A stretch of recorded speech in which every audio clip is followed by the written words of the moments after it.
Jiri Prochazka is set to take on Jamahal Hill at UFC 311. To be frank, I think this is fight of the night written all over it. Both these guys are able to KO each other. They're both dynamic strikers. Both of them are very capable of getting chinned. And there's a storyline to go with it. In terms of pure fireworks, this might as well be the main event of 311. Not to mention the fact they are two past champions. I mean, you don't get that every time. And I'll say this, it feels a little weird to me that fans are already writing off Hill.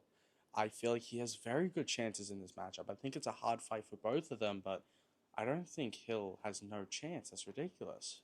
But I think it's time to discuss how this fight will actually go. Simply put, we're going to discuss the fighters' strengths and weaknesses and how they interact with each other, and then give my final prediction for the fight. And if you do enjoy the video, please do give it a like. It helps me push it out to more people and continue doing what I'm doing. First off, starting with Jiri Prochazka. Not in the best stretch of his career. After winning the title, he had to vacate due to injury, and now he is 1-2 in his last 3, with both losses coming to champion Alex Pereira.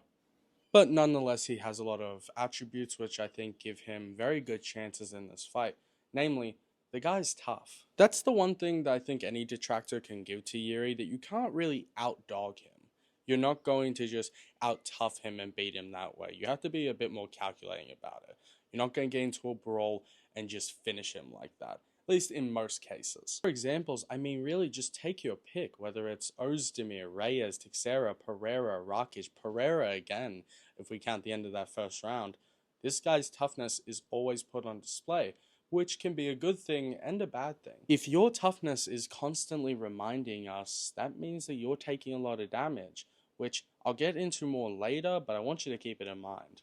The second thing I'd like to bring up is his forward pressure. The thing with Jiri is he sort of does everything in a straight line. He doesn't really circle around you. He's either going forward or backwards, which does leave him in a firefight a lot, but it also builds immense pressure when the opponent is trying to deal with it. I mean, looking at the Alexander Rakic fight, Rakic did everything right and was outstriking Jiri by a bit for the first half of that fight. But Jiri kept pressuring and pressuring and pressuring. Rakic made one bad move and then the whole fight turned around. And I make it sound fluky, but that's what he does to everyone, or at least attempts to. Doing this, Jiri creates a conundrum for his opponents. You either stay in the pocket and you brawl, or you stay on the outside, you circle and hope he doesn't back you into the cage. Whilst the latter is probably the right answer, as evident by the Rakic fight, it's still a very hard puzzle to solve. Now, what if you're brave and you think you can just box with him in the pocket?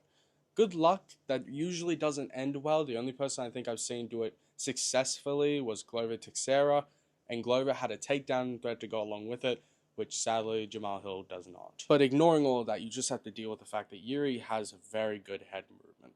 It is very hard to hit this man, specifically on the face, right? Which is funny for a dude that takes so much damage.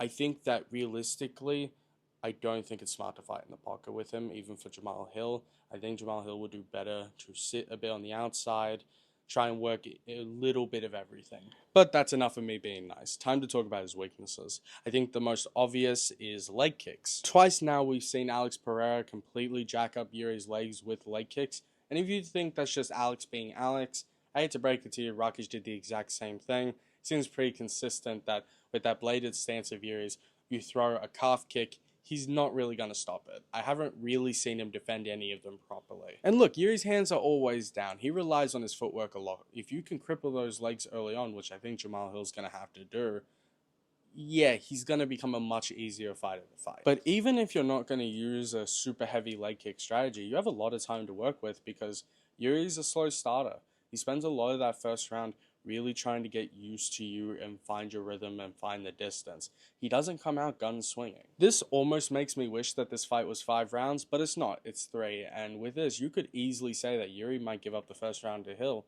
which that's 1 round to Hill in a 3-round fight. It makes things a lot easier. The final thing I want to talk about when it comes to Jiri is his chin. Look, Jiri has always been very rockable. He's never had a great chin. And he's not a big 205er. He's actually a very small one. But right now, it's got to be at its worst ever. Now, usually I wouldn't speculate too much about this, but he's coming off one of the most brutal KOs I've ever seen in a fight that he should have never accepted after taking so much damage against Rakic, coming off a fight where he got KO'd. And also not having a good chin in the first place. you gotta think that he is like one shot away from just going out at all moments. And given Jamahal Hill's nickname is Sweet Dreams, I think this is the perfect segue to talk about him. The number one thing to talk about with Jamahal Hill is going to be his power. His name is Sweet Dreams after all. You have to think that with Jiri, someone that very much steps in and out very linearly. He only really knows how to go straight and back. He doesn't really circle much. That this fight could turn around at any moment. That at any moment, Hill could just flatline him. Besides KO power, if I had to point out something specific to this fight, I think it's the clinch work. I mean, Jamahal Hill put in a lot of good clinch work against Glover in their fight, and you have to think out of the two, Jiri or Glover, the grappler is going to be much more effective at dealing with that sort of attack.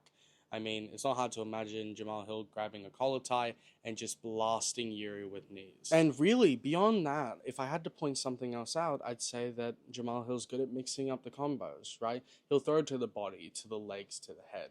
Jiri's not the same. He'll just throw it to the head, and that makes his attacks inevitably far more predictable. But even now, I feel like I'm sort of grasping at straws. See, Hill does a lot of things that are fine, that are good, but none of it feels elite. And when you're going up against someone like Jiri, who definitely does do some things at an elite level, it's got to feel like a knock against you. And to talk about Hill's weaknesses, I mean, the most glaring thing is that defensively, he's just not all there. I mean, his rear hand constantly drops. He retreats very linearly, and he doesn't move his head much. Against someone like Jiri, that sounds like open season. And not to mention the fact that Jiri has a takedown threat, I'm not sure that Jamahal Hill does. When he says he's not going to wrestle Alex Pereira, I don't think that was a choice. He has 0 recorded takedowns in his whole UFC Now, who do I career. favor in this fight? I gotta go with Jamahal Hill. Now, if you're confused on what I just said, I don't blame you. Despite everything I've said, a few things are undeniable about this fight. Jamahal Hill has a lot of power in his hands. Yuri's chin is almost certainly gone, and Jiri is very hittable. This would have been a perfect fight for Jiri 2 years ago, but we live in today. And the thing is that I think Jamahal Hill's just going to win. Now, if I'm proven wrong and Jiri goes out there and knocks him out in the first round, fair enough, right? I'll be very happy if that happens. But at this point, I just have to pick Hill. But you let me know what you think down below. If you did enjoy the video, please do subscribe. And that's it for today.